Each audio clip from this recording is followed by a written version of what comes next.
अच्छा लगेगा comment box में जरूर बताइएगा। आप बेटा विवाह बेटी विवाह में कोई फर्क नहीं है, दोनों गीत गा सकते हैं। सारे कहीं वही गा। तो चलिए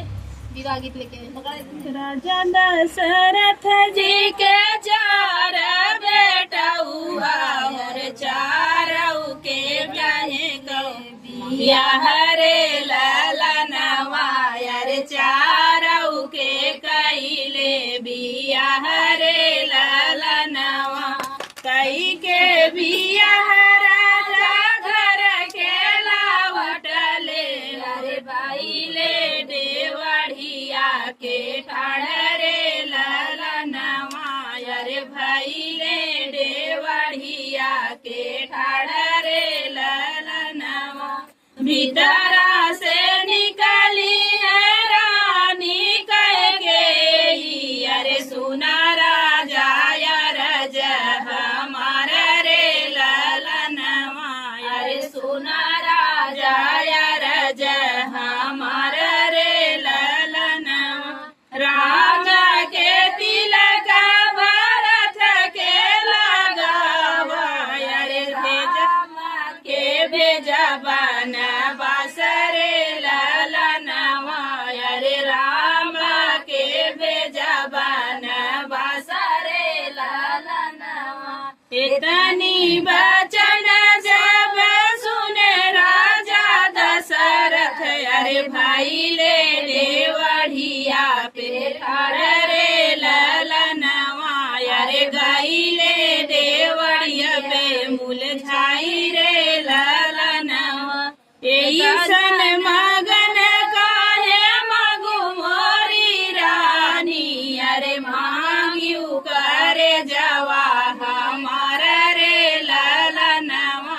अरे मांगियू करे जवा हमारा रे ललनवा भीतरा से निकली है माई कौशल्या अरे नयन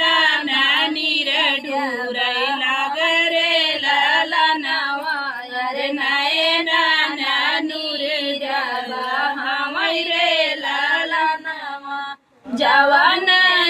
राम हमरे आखी के पुतरिया अरे उहै राम बन कैसे भेजब रे ललनवा अरे उहै राम बन कैसे भेजब रे ललनवा इतनी बचन जब सुने श्री राम जी अरे माई बाप लगे समझावै रे ललनवा